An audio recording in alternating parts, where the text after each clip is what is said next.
Good morning, everybody. Thank you so much for coming.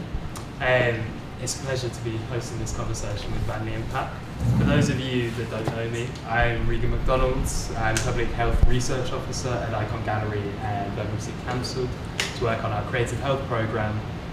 This event then is presented as part of Healing Arts Birmingham, which I'm sure everybody is aware of, but if not, Healing Arts is a citywide initiative demonstrating how arts, culture and heritage can transform health, well-being and social equity, co-led by Birmingham City Council Public Health and the Jameel Arts Health Lab.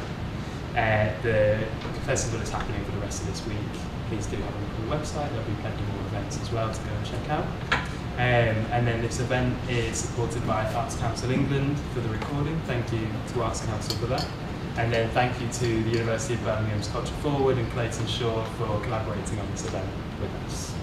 So, Vanley Burke has been documenting Black British life in Birmingham since the 1960s, from community celebrations to anti-racist movements. It's intimate, empathetic photography, challenges stereotypes and archives richly textured stories. An honorary fellow of the Royal Photographic Society and recipient of the Paul Hamlin Awards, his exhibitions range from community centres to Victoria and Albert to Soho House to Ikon Gallery, which I believe was 2014. And then Professor Pat Noxolo is Professor in Human Geography and Chair in Postcolonial Geographies at the University of Birmingham, with an MA in Development Studies and PhD in Human Geography. The research spans Caribbean, global culture, insecurity and the politics of place. She's led major projects funded by the HRC and Leverhulme, speaks widely on race, culture and community in the UK and beyond. Without further ado, I'll hand it to you, Pat. Thank you, everybody. Well, thank you, everybody, for coming and on this very warm day. So thank you for leaving the house on this warm day.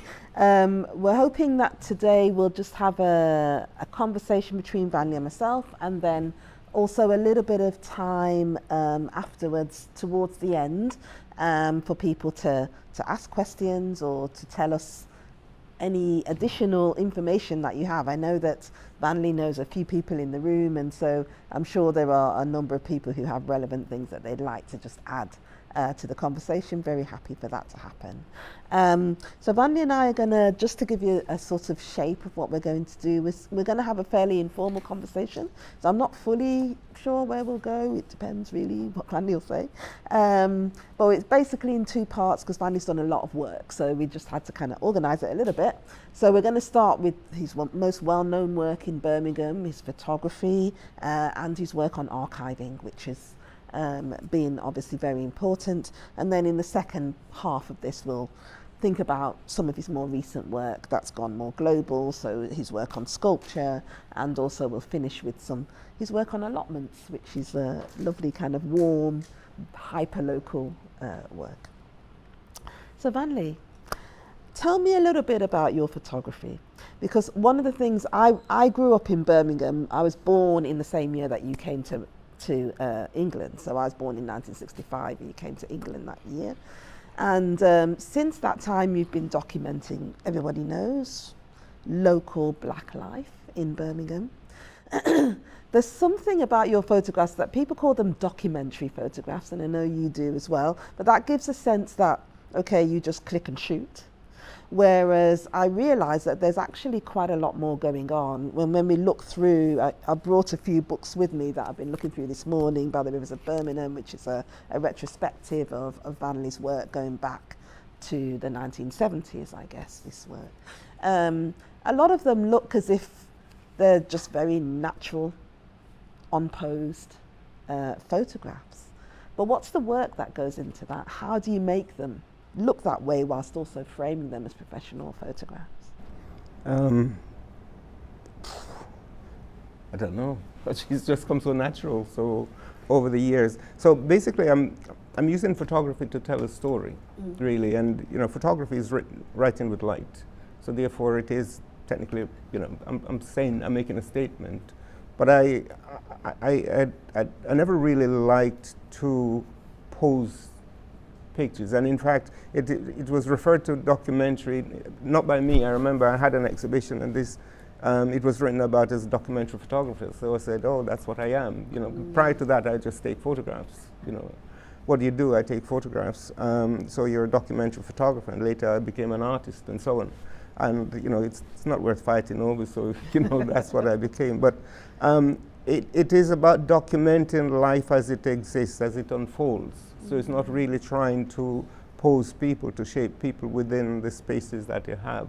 So I find, consequently, a lot of the photographs, when I've been scanning recently, I find some of my more favorite pictures are out of focus because you try to shoot without a flash, and you know, you can't keep it still. The film was a bit slow in those days. The 60-watt bulbs, which might have been used in the house as well, if you're shooting indoors, wouldn't necessarily be bright enough. So, you know, you're constantly trying to.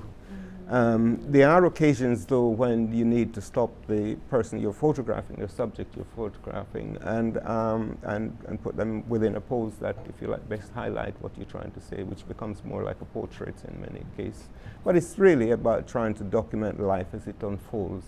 Because I know, like, some of your photographs, they like the one on the cover here. There's a lot of people in that photograph, and I can imagine it's quite difficult to, because their faces are really clear, very alive in the photograph. And I wonder what goes into kind of making something as memorable and as lively as this kind of image of a lot of people.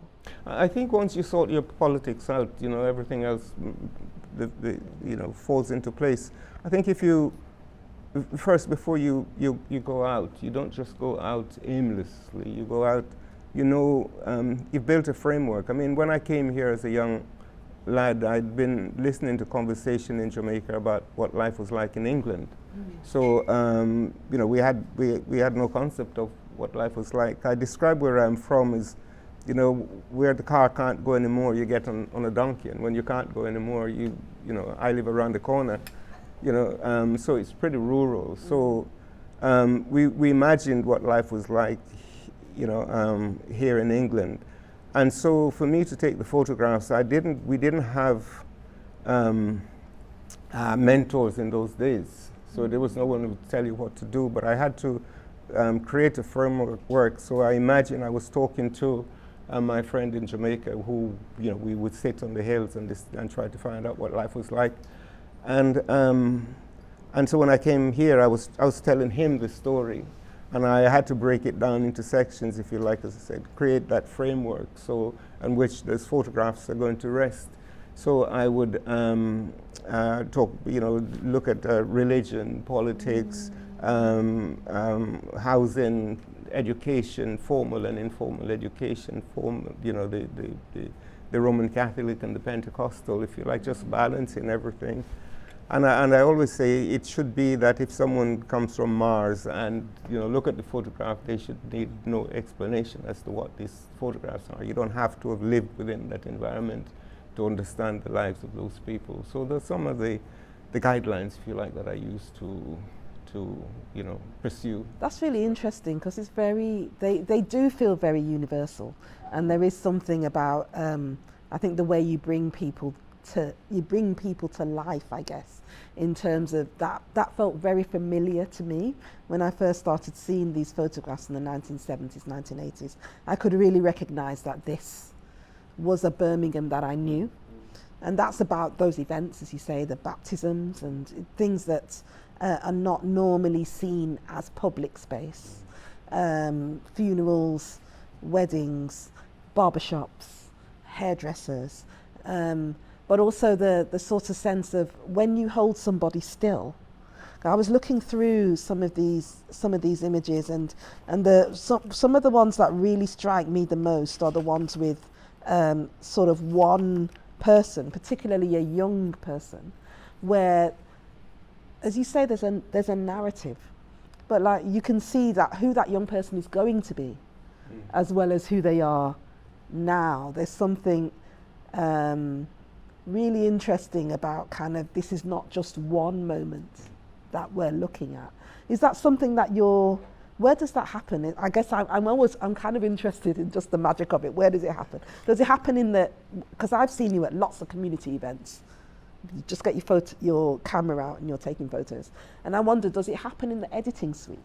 No, I Does think it you have to happen have in the something mind? to edit in the first place, but at the same time, there are features that pops up within the photographs, you know, a juxtaposition that works that you hadn't seen prior to taking the photographs. But yeah, I mean, it's again, I have to come back to what are you trying to say with the photographs? I have to say that one of the things we didn't really want to do a photographic presentation, and so you won't see all the photographs. We've only chosen, I think, about 3 photographs. But the one I'm going to describe to you now is the boy with the flag. And for example, I like to photograph the ordinary. So I really didn't go after celebrities to photograph them in those days. I felt if you had to go to more than 3 people to gain access to you, then perhaps it wasn't really worth it. Regrettable at times, because there were some interesting characters that came about. But so the young man with the bike, I saw him in Handsworth Park, and he had a Union Jack on his bike. And I thought, wow, with the politics that was, of identity and empire and colonialism that was taking place, and this young lad bravely riding through the park, and I just said, can I take a photograph of you? He said, yes. And within a few seconds, really, after deciding, I wanted him slap bang in the middle of the road, if you like, ownership of that space that he occupies. And within the short space of time, I had to decide how I wanted to frame that photograph. So, for example, he's in the middle, and the middle of the Union Jack is on the horizon. The whole idea of the sun never sets on the empire. And also, if you look, the path on the left-hand side of the photograph and the horizon meets almost behind his head, which acts a bit like an arrow pointing to this sky. And of course, the flag, was the wind blew and the flag was up for that short space of time, and you had to create. And that was just one photograph, one exposure. I didn't take another one. Although I did photograph him on his bike, riding the bike, I didn't photograph another one of that. This was just that one photograph. Yeah, and there's a lovely, I love that photograph because it's so, I love the boy's attitude. Yes. I love the way he's holding onto the bike, yes. And kind of resting it against his knee, but he's also, he's got a kind of, he looks really proud of his bike. Well, he looks really proud of the moment. He looks really proud to have his photograph taken. He looks really proud of the bike that he's got. Yeah, he was, because he actually made the bike himself. I mean, in those days, your parents really couldn't afford to buy you a bike, so he got scraps and he made the bike himself. And his parents were customers at our shop we had on Grove Lane in Handsworth. And he had gone to the bicycle shop next to us to buy something to decorate the flag, and he said he had the option of buying a windmill, as it spins as you ride, but he felt that with the wind it might fall off, so he didn't get that, and that's how he got the flag instead. Right. Yeah.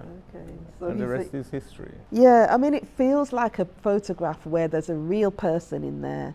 Yeah. Making choices about his life, about how he stands, about how he puts himself. And you and I, Vanley, went recently to look at some archival photographs. The kinds of things that, are about, are taken during the colonial period, where people are photographic subjects. Yes. And there's within those photographs very little of that sense. People look very guarded to me. There's stuff going on in their eyes that is about them not having a choice in those photographs, and they still obviously present as people, but they're not allowed, I think, to take pride in the photograph in the way that you do with that young man. So there's something about that history of photography that is present in your photographs as well. Yeah, I mean, I try to, if you like, normalize the relationship between myself and the person I'm photographing. Of course, I'm one of them. I share the same experience, the same sort of culture and all that baggage. But it's about how do I tell a story about these people's lives and existence without appearing to be intruding, if you like, on them. And I just try to blend as much as possible. If it's in a church, for example, I would move up, take the photograph, and then I would retreat, gracefully. And they tend not to mind, when you respect the culture and things like that. There was an assumption that, because you're a black person, it's very easy for you to go in and take a photograph, but it wasn't always the case. I mean, there was a case where, I was threatened after taking a photograph. It's a particular club which no longer exists. And I said to the owner, "Do you mind if I take some photographs here?" And he said, "It's your camera, it's your life." And I proceeded to take some photographs, and again I was threatened, on my way out, this young man pointed his finger at me, and he was so close, it's as if his finger was penetrating my skin. And he said, "If I ever see a photograph of myself, even myself as a baby, I'm going to kill you." And it's threats, if you like, that we had to take seriously in those days, because that particular environment was particularly hostile, let's say. Yeah. I mean, when you mentioned about politics, and many of the photographs that you've taken happen at moments that were very difficult for black community, and you're documenting. Yes. And obviously photographs have often been used as much against Yes. black community as for us. And so I can definitely recognize how people would feel quite threatened. But I can also see that whenever I've been to any kind of community event within black community or about black community, you're always there. So I think there's something about you blending into the background, partly because I'm becoming a trusted presence with your camera, because you are always there.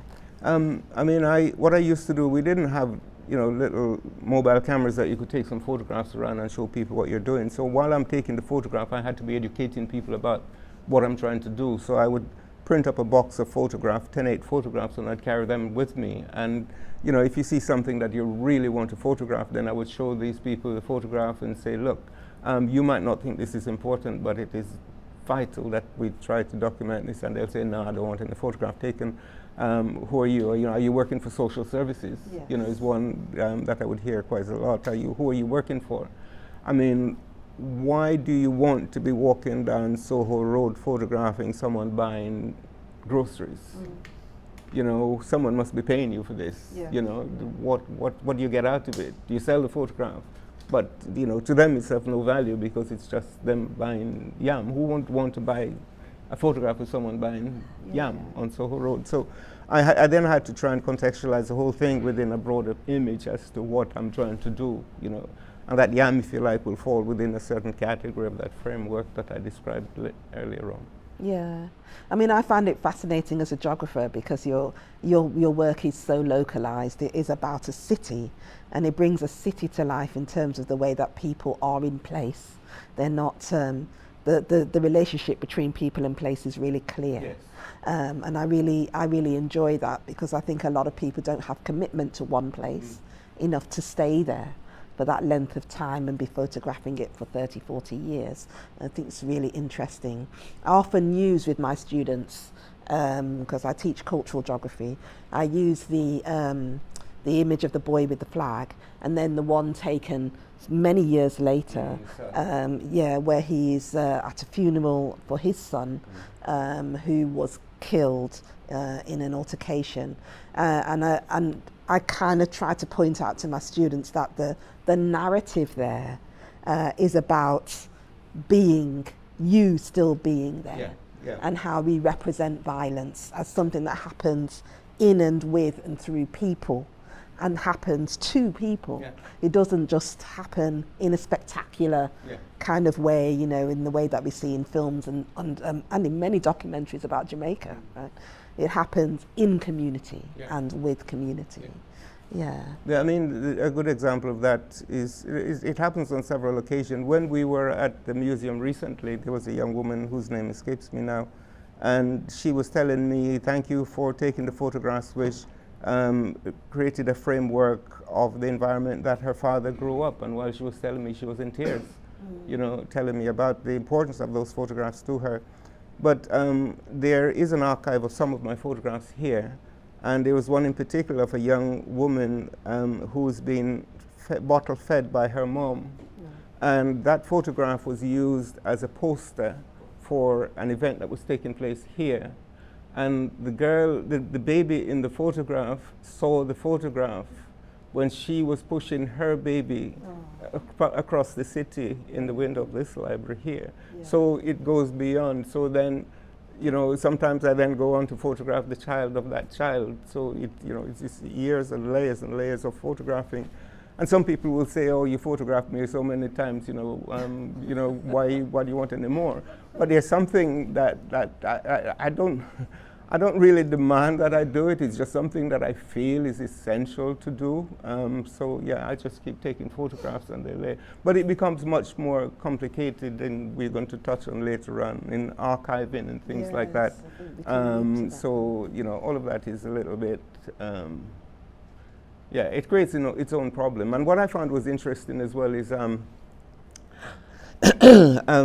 we came here first, you know, we knew pretty much everyone in Handsworth, anyone who shopped within the locality, we knew them. And then, you know, what we'd find is as years go on and the children came out of school, you know, each year they sort of just, you know, sorry about the mic, a whole group of kids just get, you know, out of school and they become young adults themselves and the next year.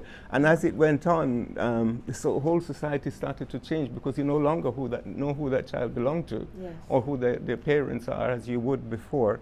And then you find the whole idea of religion and music begins to change, whereas you might be having the music from that culture might be, let's say, ska or rock steady, but all of a sudden reggae comes in and it demands a different group of people and approach to the music, and you might find garage music comes in or house music, and within all of that, and that in its own self subdivide the groups of people into different groups, and you find that it becomes very complicated as well to follow all of those strands. Yes, I think we can move on to think about archiving because of just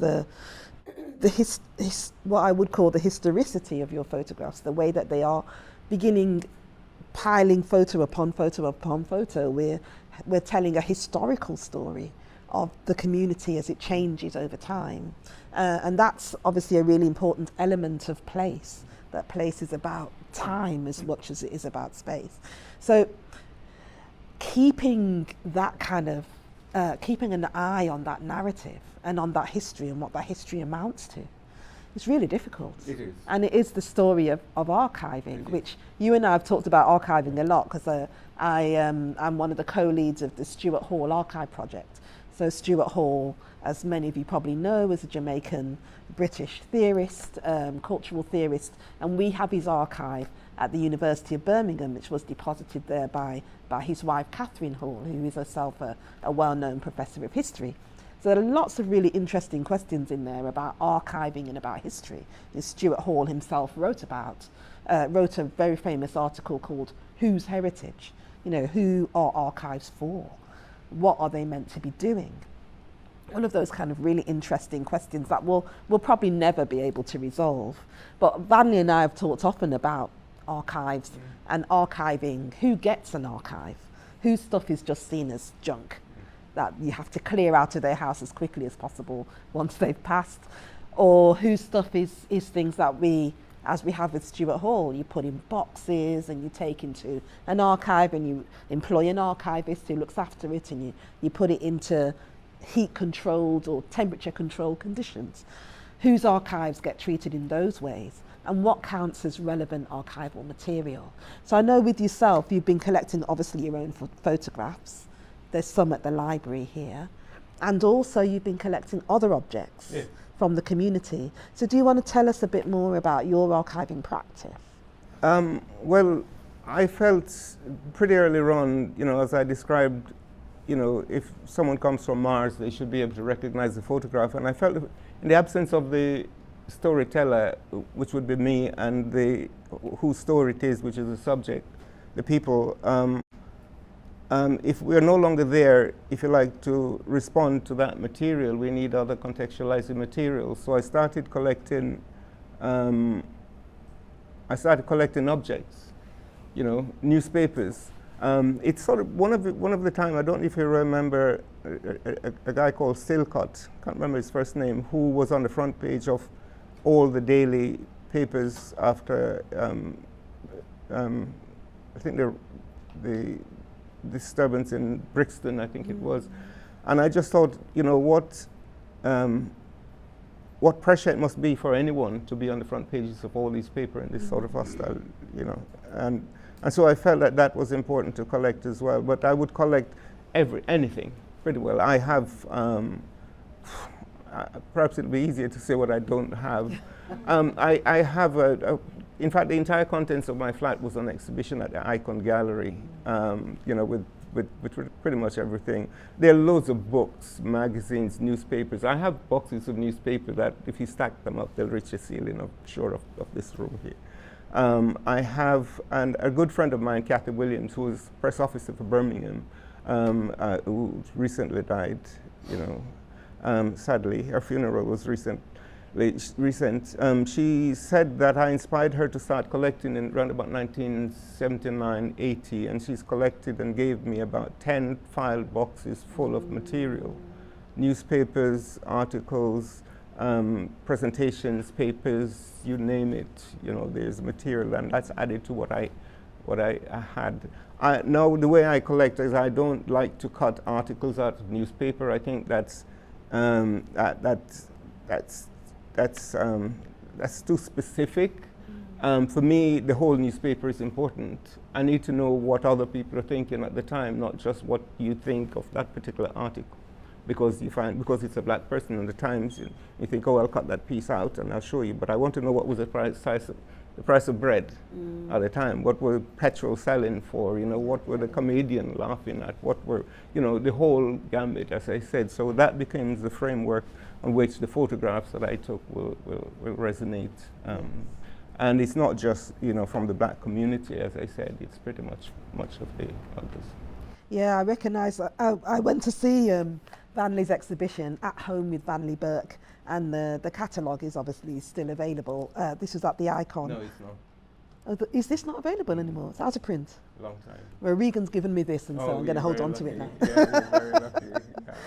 But it did really strike me. I don't know whether you can see, but there are piles of newspapers all tied together. Yeah. And there is something about that archiving practice that I find very Jamaican. I know, like my auntie, who lived in Manchester, not long before she died, she sent me a lot of, she posted me a big pile of magazines that had images of trains and also some stuff about Charles and Diana that she had kind of collected over the years. And she knew she was coming towards an end, and she didn't want them to just get thrown out because she was in a council flat. So she posted them to me, which must have been relatively expensive, but she was like, well, these need to be looked after. Yeah. That sort of sense of archiving practice as being a community practice is something that I kind of recognise as part of black community in the UK. It's kind of really interesting. I know we've spoken before about my mother's sewing machine and of course the difficulty. I couldn't find a space to put that sewing machine. Because you had some space at Soho House. Yes, my plan and hope was that, in an attempt to secure the archive within a public space, because it's all well taking these photographs, but what good is it if they're locked in my flat somewhere? They need to be released. They've got so much energy and information in them, and another of the reason for producing a lot of this as well is that information was so hard to come by relating to us as a people, back in the 60s, 70s, and on top of that, whenever you get the information, if, for example, as we would have heard then, that a black guy invented the traffic light, you had to have it confirmed by a white person before you could believe. Such was the belief and the teaching at the time that we had contributed nothing to British history. Yeah. So I wanted to confront that by I thought to myself, from now on, while other elements of our history will be contested, I felt the space that I occupy within that space, it shouldn't be, people should freely have the material should they want to write a play, do a dance, architecture, if they want to, whatever, theatre design, whatever they want to do, the information should be there for that purpose. And it does get used a lot in that situation. I think I might have digressed a little bit. So. Yeah, I think, I mean, you were very kindly looking for a space for my mom's sewing machine. Yes, But, yes, let me just, yes, just briefly. no, but you absolutely, you found an artist, but by then the energy of the thing itself had actually overtaken my office, and Yeah. I now can't get rid of it. Yeah. I absolutely can't, Yeah. I can't Yeah. move it from my office. So my kids will have to deal with this, Yeah. which is something that I told myself I wouldn't do. But I like the way you just talked about these objects as having an energy. Yes. They do have an energy. They're not inert. They Yeah. kind of, they grab hold of you. a little Yeah, bit. so I mean, I particularly worked at Soho House, and I'd known Soho House for many years, and we have as a community, we have a relationship with Soho House. And as part of Birmingham Museum, I'd hoped that we would be able to use the entrance building there as part of the archive. And I'd done much research. We had gone to the Schomburg in other spaces in New York, in America and in Britain, researching.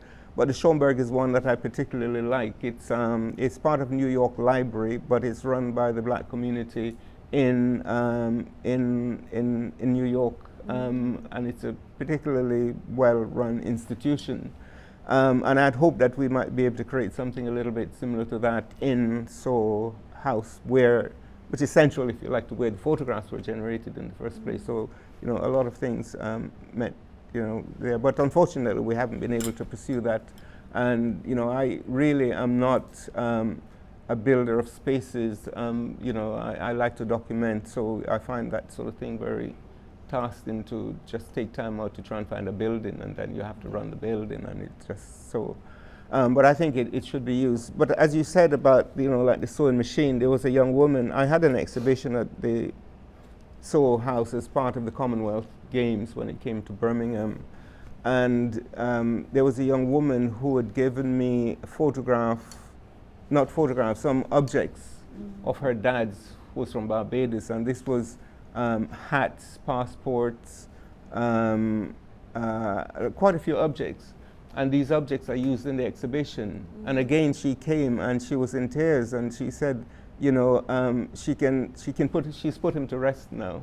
Now that she knows that these objects are no longer just lying around, you know, they found a place. Yeah. You know, and to have that, you know, it's just an example of the need for us to have such a space where we can reflect on, you know, past. Yeah. I mean, we've talked a lot in the past about archiving, and there's lots we could go into around fragility and erasure, around black archiving, and actually how our fortunes are very tied with the council. And Birmingham Council has obviously had its own fragility and its own kind of erasure, which has made it very difficult for us to work with the council to keep our objects. But you are here as well, isn't it? If I just say, I really didn't like institutions, really. I just felt that these institutions, after 400 years, they must have something around us, but how comes we don't see it? Where is it lost? Where is it tied? Which room is it in? You know, and this is really with regards to institutions around the country, not just Birmingham. But so I would collect the stuff, and I had them in my house until my wife tells me that, you know, I need to find a space. So I built a shed at the bottom of my garden to put these objects in, and it was pretty full. And I remember I was working in Peterborough one week. I came up the Friday, and we're just, you know, relaxing, and my neighbor knocked the door and said, "Oh, excuse me, I hope you don't mind me telling you, but your house, your shed is on fire."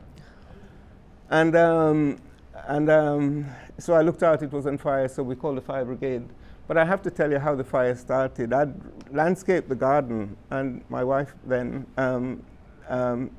she said, "Don't you think you put the barbecue too close to the shed?" And I thought, well, no. And to appease her, what I did is I put a sheet of metal, fairly thick, behind it, because I thought only fat, if anything, would spill on that. But what had happened, my son had a barbecue, and one piece of charcoal had fallen out and rolled along the shed, and it had laid there until it bore a hole inside. And when it got inside, it ignited the inside of the shed. And when the firemen came, there was so much material, they couldn't get in the door of the shed, so they had to hack through the roof and they put this fire out, and then I had to rescue what was left. So I took them out, and it was a nice day, much like this, and I had them in the garden, drying out. And this was when Pete James, who was working here, saw them, and he says, we must protect these. And that's how the archive comes to be in. And the intention really was that it was here for only as long as Pete was here. But you know, it is well used. It's looked after, but it's not accessible as much as I think it ought to. The city's website is not easily accessible either, which makes it quite difficult. But we have students from all over the world really referencing the material or asking to use material within their studies. Yeah, I mean, I think it's really good that we've got it here at the library. I think the thing is that it's not enough, in the sense that your house is now full again. My house is full again. Yeah. I mean, we had a printout, and I don't know if it was about 300 pages back and front of material that I've collected. I kind of felt at the time, you know, the libraries, Birmingham was down a little bit. If you remember the 80s, things weren't going too well, you know. And the library wasn't too good either. So after I was told that I could have them here, I thought, well, why are they just here? Why don't I just take over the library? You know, why don't I make it significant? And so I would start collecting, and you know, people would donate stuff as well, give them stuff.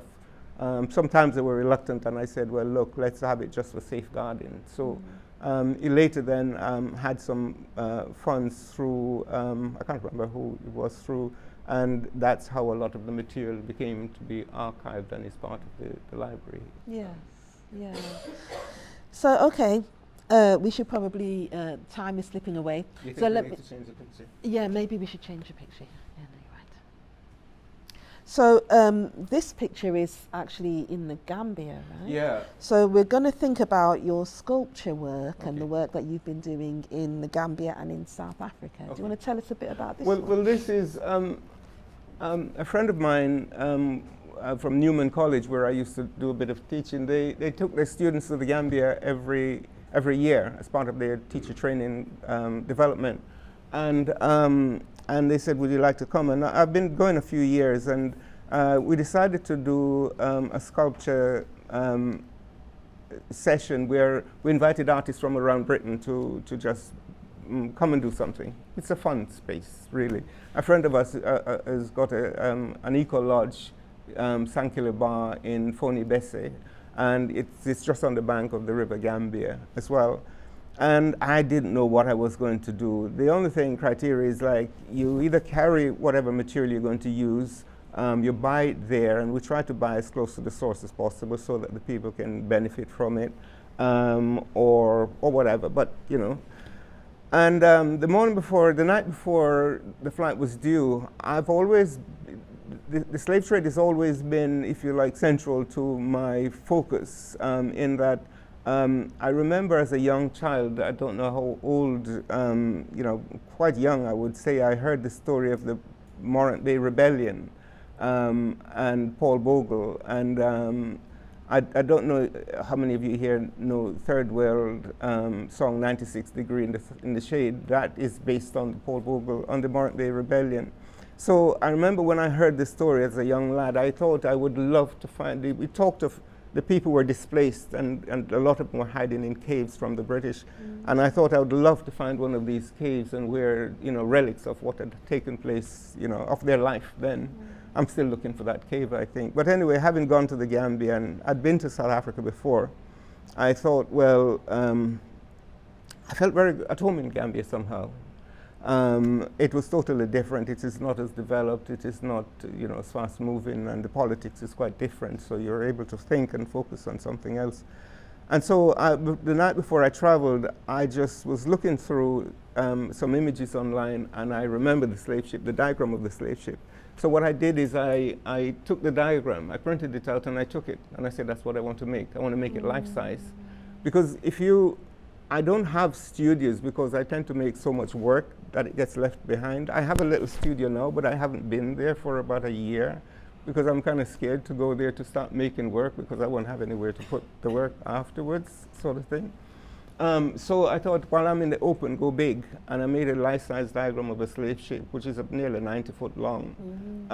And what I did is I lay people down on the ground as the shape of the ship, and I drew around them, and we fill the shape with shells, with oyster shells, of which there are many. There's a lot of abundance of it. And this is the piece which I refer to as revisiting the crime scene. Yeah, it's very powerful. And again, it's not, I mean, no one's ever seen this. You know, it's not something that was been written about. It's not something that the art critic have commented on. It's not in any collection, because that is never really the idea behind a lot of the things that I do. It is about exploring ideas that jumps in my head. So I said, I don't control them. These ideas control me. It seems like something that I must do. So it was never really, I mean, this was done, I'd say, about 14, 15 years ago, you know, and this is kind of like a few of the first times that they've been talked about or looked at, you know, and the whole thing has never been, you know, sort of used. It's really about my exploration of the whole thing, you know. That's something I really love about working with artists. I work a lot with artists, and just that kind of passion about just creating something. It's about the creating. It's not necessarily about anybody necessarily seeing it, or, you know, all of those kinds of things. It's about getting it out of your system. There's something about the creative act. I found it very inspiring and started to do some creative work myself just because of working with artists. It's not been about necessarily getting published or anything, but just I think I've caught the fever, as my dad used to say.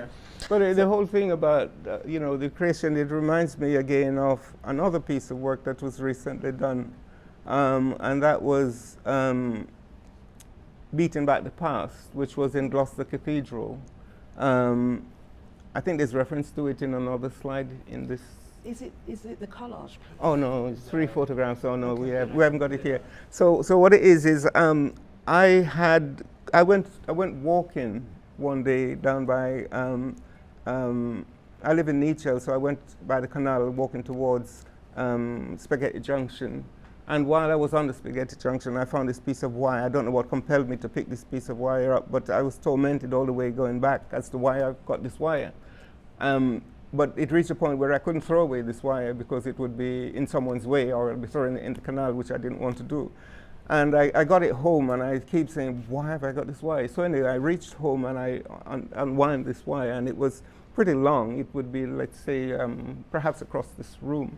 And I had it in my flat, and I thought to myself, well, it's going to be dangerous if anyone else comes in. It's, you know, good job I live on my own, sort of thing. So I then decided I wanted to shape this wire in a particular shape, but I tried shaping it, and it resisted. It's very strong wire. And then I got a hammer, and I started hammering this wire, and again, it resisted. And this wire resisted, and I took it to the allotment, and I knew from previous experience that if you heat wire and hammer it, it's softer, it becomes soft. But this wire didn't become soft. And I used the sledgehammer, and I was hammering. And I'm thinking, what am I doing? Am I not just torturing this wire? As artists, do we not just torture the material we use to conform to the shapes we have in our heads? And the whole idea of torture came in my head, and sort of who lets torture in. And so I then thought, who has the people who've been tortured more than us? And then the whole thing came in about torture. How do I show, how do I represent it? And I started, I know when you hit someone, it leaves a mark, it leaves a wail. We've seen many films, and many of us have been hit, you know, in that whole similarly. And so what I decided to do is I got some more or less discarded pieces of board, and I would use the paint, and I thought I would use 3 colors paint. And again, the agonizing, which is, you know, what colors paint am I using? Red, white, and black came into my head, but I thought, well, should I not be, if I'm looking at slavery, torture, colonialism, and all of that, should I be using the colors of the European flags that have been engaged in this torture process? But then, for me, in my another argument was I don't want it to look like a rose garden. You know, I don't want it to be very colorful. So red, white, and black became quite symbolic of the colors. So that's what I used. And I thought, well, by hitting this piece of board, it wasn't working, I wasn't feeling it, and I thought, use clothes as a metaphor for the skin, because it is like a second skin to the human body, and that's how I use. So I got the clothes from my mother's church, which is, if you like, has a legacy of the people who would have worn these clothes. I buy a lot of, clothes from the jumble sale, and that's what I used in a project, which that was on the allotment. And the first photograph I saw of that one was 2017, but years later on, I had a meeting on the allotment with Jackie Grange from Gloucester Archive, and she said, oh, we must do something with this. And Gloucester Archive holds the Slave Song, which was a song which was written by Grenville Sharp's friend in Barbados, a colonial administrator in Barbados. And he had given it to send it to Grenville Sharp, the abolitionist here, because he knew Grenville was an amateur musician, so it had, it had the words as well, which was quite rare, that this music, and words. And so the head of the archive, as always, she's very, she'd always want people to engage with the material in the archive, so she showed it to me, but she had spoken to another young man, Raida Shafriq, who had been mentoring about it before. So it was that Jackie Green said, let's both of us work together on this project, which resulted in us going to Barbados to do some research, and we subsequently made a shack which was similar to the houses that enslaved Africans were living in Barbados. These houses were never attached to the land. They were always on stones, because they only lived on the land that they were working for as long as their labor was required. When their labor was no longer required, they had to lift the house and move somewhere else. So that is the house, the fragility of the house and the permanency of the archive, of the cathedral, the contradictions of the two. And so that's how we do that. And the clothes that I had been striking, I used, if you like, to clad the house. And I had a piece of cargo net on my allotment for years. I didn't know what to do. And when we built the house, the netting was the perfect circumference of the hut. Right. And I tell you something, as on my way to Barbados, you get these little sweets from the airplane, Love Heart it was, and the first one I opened said it was meant to be. Right. We did the research, we came back, I was building this shed in Gloucester Cathedral, and bear in mind it started in 2017, which is years ago, and the concept just built. And Jackie, after I started building, she says, well, and the curator, I don't think this is going to work, I think what we need to do is to make a big, sheet. We need to use the whole cathedral, and we need to do this and that.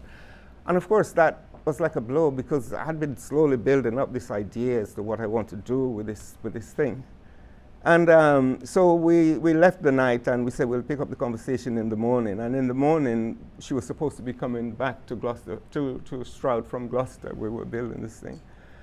And she rang and said, unfortunately, I can't come. I just fell in the pool. So this is at the archive. There's a little pool at the back of the archive, and she was walking, she was on the phone, and she walked straight into the pool with her computer, her phone, everything. And I said, she didn't walk in the pool, I'd push her in the pool. That might need some translation, I'm sure you work it out. A ghost pushed her into the pool. Yeah. I work very closely with the ancestors. I pour libation. I ask, and even within the cathedral I pour libation. You don't have to see me do it. I don't have to make a spectacle of it. I don't have to show you that I've done it, but I have always, the tools that I use, the material that I use, I pour libation, which is asking the ancestors' guidance, if you like, in the pursuit of whatever it is I'm trying to do. And interestingly, when I went to my mother's church, and I was doing some tape recording, and they had a prayer meeting on a Wednesday, and they blessed my microphone. Not the microphone, the tape recorder. Yeah. They prayed for the good use of the tape recorder, which again was quite interesting, because it's something that I would do in another way.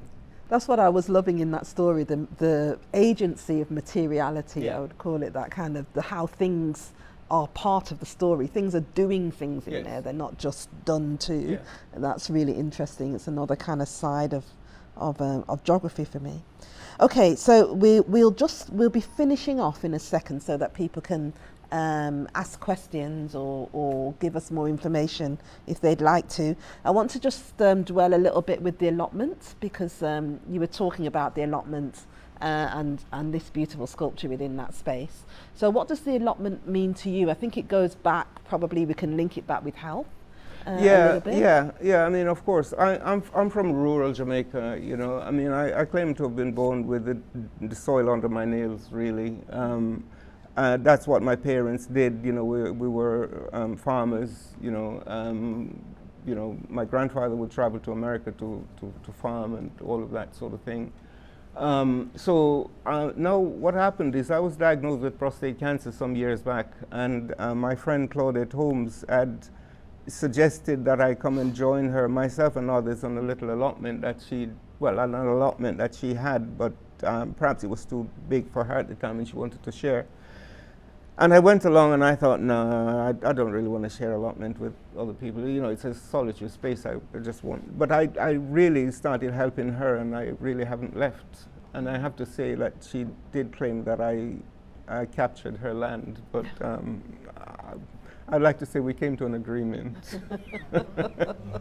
But I've been there ever since, and I grow things. You know, I'm hoping to go there afterwards. So, you know, my days, I especially a day like this, I get up, I'm scanning photographs at the moment until about 2, 3 o'clock. Then I go there, I spend a few hours there, and I go to my mother, I take vegetables that I would have grown, and we cook, we have a meal, and then I depart, and tomorrow you rinse and repeat. I think that's lovely, a kind of sense that the allotment is part of a whole life. It's not it's not just a kind of middle class thing. The health aspect of it is, you know, apart from me just being in the fresh air and, you know, thinking, you know, a lot of my ideas and thoughts are formed there. You know, when you know, looking at the cabbage and the slugs just eating half of it, you don't really thinking, you know what to do, you know. So you know, you have something else that's going on inside your head, and the whole idea of slugs, for example, or even ants. My mother, for years, we had the house with a big ant's nest in the garden, and for years she's buying this ants powder to kill the ants. And I said, well, you can't. You have to find a way to live with these ants. You know, you can't kill something just because you don't like them. You have to find a way. They exist here. You know, they occupy the space when you're not there. And you've been here a short time by comparison. If you were to be trying to kill all the slugs, you know, that in itself is an effort to, you know what I mean, you know. So I thought, well, no, you have to find a way to live together, you know. For example, I grew some berries. I've had red currants and black currants, so I grew a new set this year, a set of plants, and that one I left for the birds, you know, and the other one so they had the first year's crop, and, you know, and so on. But it's about how you engage with the life around you and how you, so it's not just really, you know, going to dig, and it's a wonderful place to relax. When you're there, you could be anywhere in the world, really. I have a shed, I have a little fridge, I've made a pizza oven there, I have a rocket cooker, I have barbecue, you know, who wouldn't want to be there? Yeah. That's lovely. It kind of, I was saying to Vanley beforehand that I really enjoyed Kit DeWaal's book, My Name is Leon, which I read only recently, but it's actually a book that's been around for a long time. But that is also about a little boy, a little black boy, mixed race boy, finding his way, learning about himself and how to be a man on the allotments with other black men on the allotments. And I think that's a lovely place to sort of finish this conversation. Another novel that I would recommend, though, we're talking about materiality, is Erna Brodber's work. Do you know Erna Brodber's work? Erna Brodber has written some amazing novels, but one of them, Louisiana, is literally about a tape recorder. And that tape recorder has a spirit within it. So a kind of appreciation of the material is kind of really important. Okay, so what I would like to do now is throw things open to yourselves. If you have any questions, we haven't got long, about 15 to 20 minutes. If there's anything that you'd like to ask or anything that you'd like to say, this is your time. Can I say a sincere thank you? Well, thank you. Because I didn't realise how important preserving our history was until I became an adult. Because all the things I saw growing up, it's like when I'm telling the stories now, people disbelieve, but at least I can point them to your pictures and say, look, that's what I'm talking about. So thank you so much for preserving our history. I try. really appreciate it. Thank you. So she was saying how much I think it's difficult to hear at the front, but she was saying just how much you appreciated those images as something that documented your own history. Yeah, thank you. Claire? When you had that fire in the shed and you lost some of the archive, which pieces went? And what did you recollect, or what did you do? If you look in I don't know if it's in the catalogue, but in the exhibition it was definitely there. You see some of the posters. I know there was a Ruby Turner poster that was scotched at the end. Some of the photographs, were scotched. But on top of losing that archive, we go through phases as artists, and when I started, I really just continued to burn all the stuff that was damaged. I didn't see any point in keeping all of those stuff. So I think I lit the fire at about 10 o'clock in the morning until 6 o'clock at night. Just getting rid of the stuff that were damaged, really. I had enlargers in there. I had plant chests full of work. I had all sorts of stuff in there. But in the archive, you will find some of the photographs that are scorched on the edges from the fire, that as evidence that... I think they had some of the... Yeah, was talking about the ones that have been burnt. Yeah, that's in there. So there are quite a few. I wouldn't know what I got rid of. I got rid of a lot of stuff. It was like a mass clear out, really. But at times what I remember is, as artists and as collector, it's a lonely game, because not everybody sort of... No, this was in my flat, so it wouldn't be in here.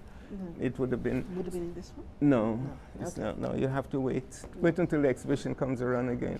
Yeah. But as artists, you're antagonized about what you're trying to do. And I remember once it was, who gave me permission to be documentary photographer of these people? Who are they? I talk about my community or my people.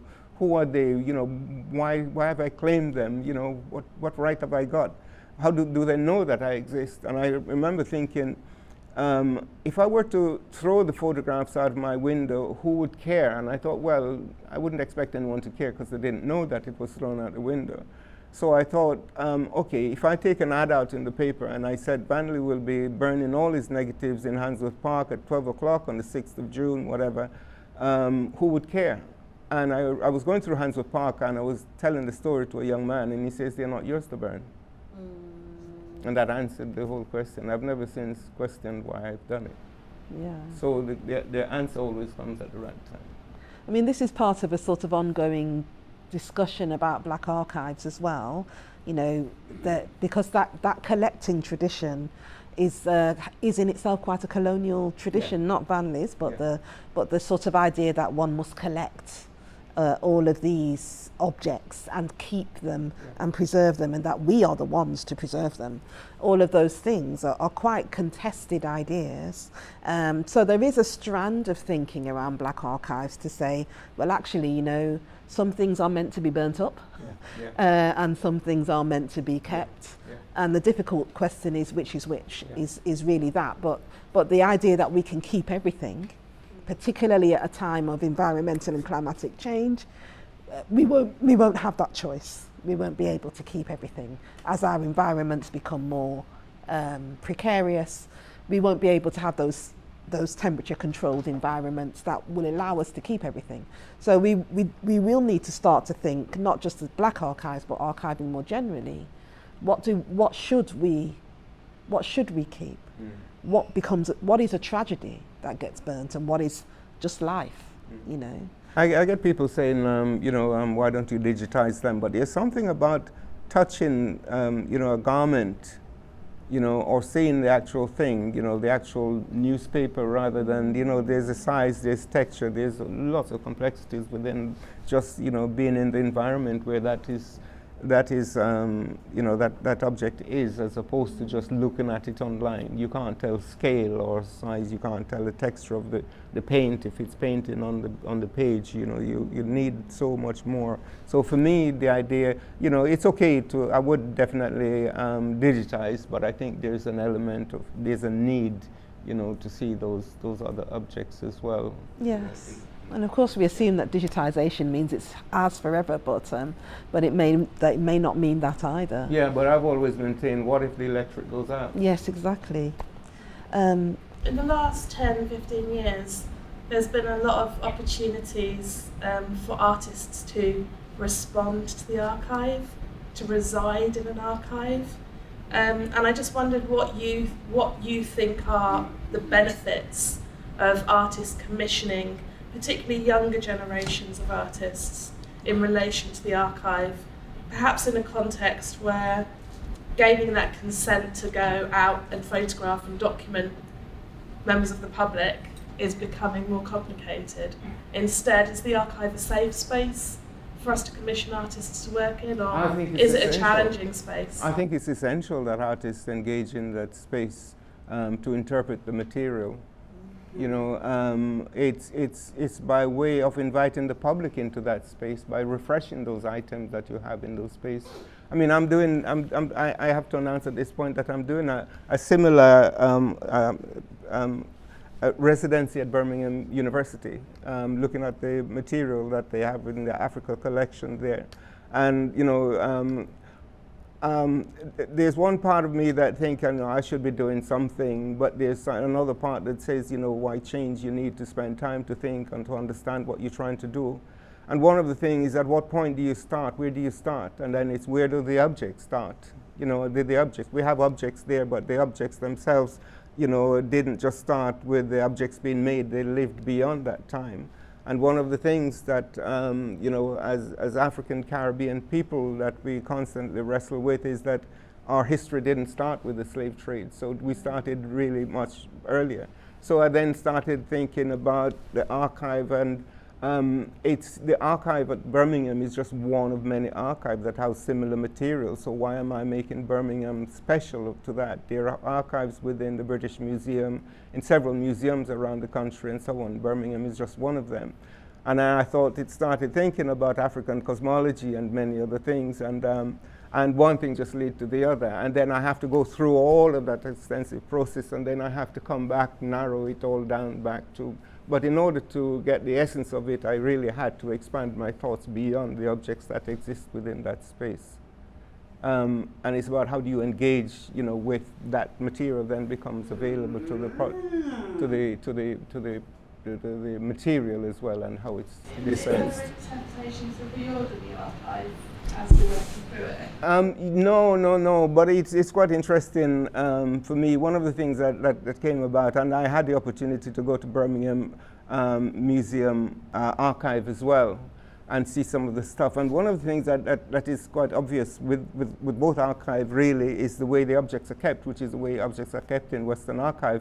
When you think that a lot of these things are more practical things that would be used in ceremonies, masks and other bits and pieces, they're not locked behind bars, but all of these things are behind bars or glass windows, and for me there's a big similarity with young black men who are more locked in prisons, so on the one hand you're locking these things in the institutions to protect them from the people, but you're locking young black men up to protect them from you.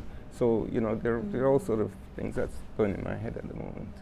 We've had a lot of artists come through to Stuart Hall's archive because Stuart Hall, as I was saying, this cultural theorist, he was very interested in art and set up an art gallery and was very interested in working with artists. So we've had a lot of kind of fellowships and residencies based around the archive. And I think what it's revealed to me is, number one, I think that there's a freeness to archives, quite often because they are them from private money quite often.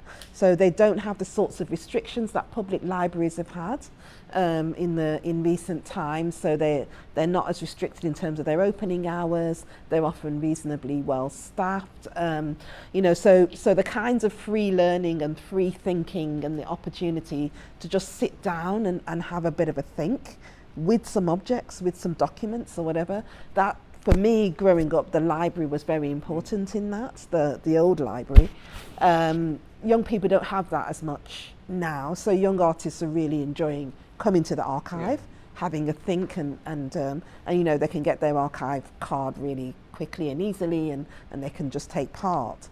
But also it's that grounding in the past. You know, I think that we're living in a very product-oriented culture where artists are encouraged to make a lot of work and you know, to look forward to the work.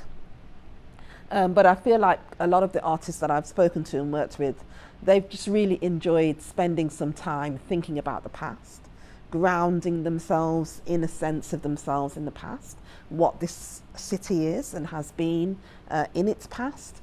So I think the archives have been really valuable for the artists in that way, just as thinking space, and as a space to bring artists together as well. So for them to arrange to come to the archive on a particular day, to look at material together and to discuss it together, I think people have found that enormously helpful, just as a kind of rejuvenating and community space for them.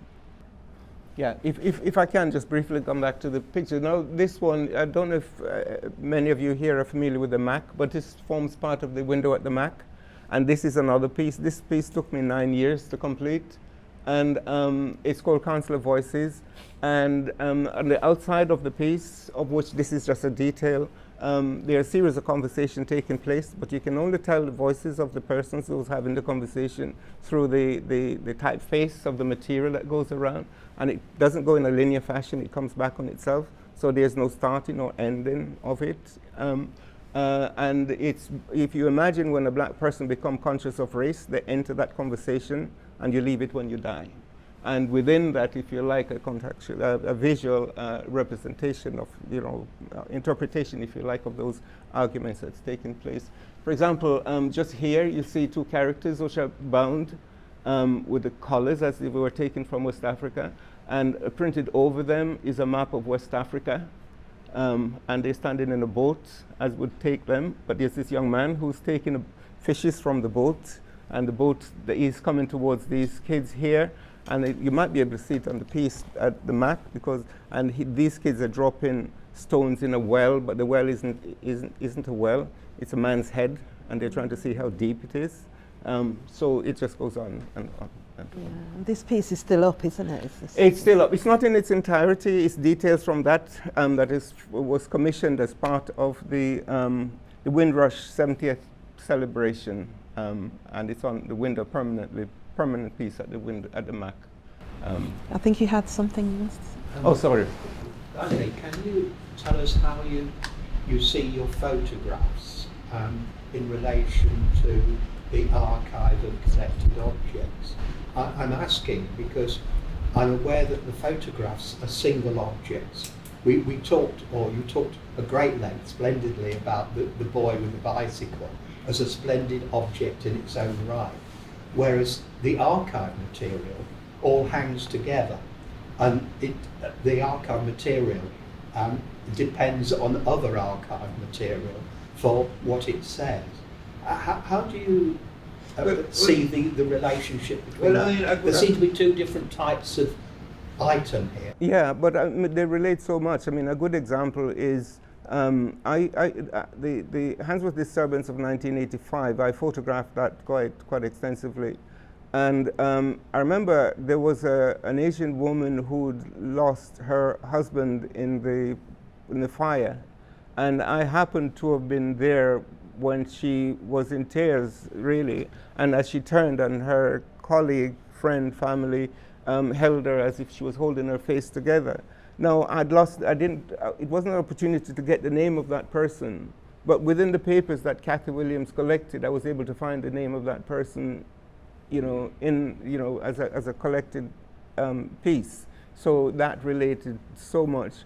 On the other hand, I mentioned this young woman who I met at the Birmingham Archives, who said that while I didn't photograph her grandfather and mother, the photograph, she again was in tears. She's the one I described as was in tears. Literally, I was standing there and she was wiping her eyes. And she says, because I photographed the environment, and through that, she said they didn't talk a lot. And through the photographs, she was able to fit together, if you like, the environment that they existed in. You know, it's through the pots, the pans, the kettles that they use, you know, the big kettles that they use. A lot of them would have made the kettles in the factories that they work, you know, at Swan Factory and places like that. So it has various connections throughout, really. My mother had a Dutch pot, you know, which is an aluminium pot, and she had it, you know, it's from about 1954, 56, and she had used it so much that she had scoured it. Now, there are two ways you keep a Dutch pot. You don't scour the outside, and you leave it, and you get this, you know, the fat built up. You know, I think that's seasoning your pot. I think that's good. But some people like to have a shiny pot. My mother does, and she had scoured the pot over the years so much that it got so thin that it cracked in the bottom. You know, that sort of history within the object in itself, for me, you know, is as much as if you like, the photograph of them cooking. Thank you. There is a woman just here who'd like to ask something. I just wanted to ask what you talked about today about archiving objects. That was new to me about your work, so I thought that was really interesting. But what intrigued me was the idea of you collecting these things in your home and in your shed, and this made me laugh. And I was thinking, what is it like for your family to live around an archive? I kind of live alone, fortunately, okay. You know, and perhaps that's why I am alone. But I really, you know, if I say to, you know, family, friends, or whoever, you know, someone's given me something, you know, I really, it's almost like for me to put a book in, I have to take one out. It's getting like that at the moment, but I think there's a difference between hoarding and archiving and collecting. And for me, is if you can still see the corners, you're collecting. You know, if you can't see the corners, then it's junk. You're not junk, but you know what I mean. It's not, yeah. So I try to make sure I can see the corner every now and then, yeah. But I mean, within the archive here, I have pieces of fabric, clothes, Angela Davis t-shirts, crochets. My mother, when she worked at the Alexander Theatre, she collected all the signatures of the stars who appeared there, and she embroidered the names on the tablecloth. She's, you know, and that in itself is just wonderful. That's here. That's at home at the moment. But she had one of her dresses are here, which is, she said, one of the most expensive dresses she's ever bought, and she wore it once, but she couldn't tell her mother how much she paid for the dress. Yeah. I mean, that's one of the sort of debates within archiving, you know, kind of what counts. Yes. And a lot of women's crafts in that way often are not archived as often as a lot of the things that men produce. So those kinds of questions about, you know, where should things be and what should be kept are also gendered questions. There's a very good academic called Rose Sinclair, who has been doing exhibitions of women's crafts from Caribbean community in the UK, what we might call the Windrush generation, but from sort of the 1950s onwards. And that's really interesting because you don't often see that work. And Vanley's mum's tablecloth was part of that exhibition, wasn't it? And also you find the libraries tend to collect books and museum tends to collect objects. You know, but for me, both lives together. In the archive that I'm presenting, which is why I thought a hybrid, something somewhere else, you know, be quite much better. You know, rather than separating them, you know, because you're an object, you have to live over there, and because you're you know, two-dimensional, you have to live over here. I think that's, you know, separating. Yeah. Okay. They need to live together. Yeah, that's a good place to finish. They need to live together. So we're just past 12:30, so I think we'll probably leave it there. Thank you very much for coming out, and thanks of course to Vanley.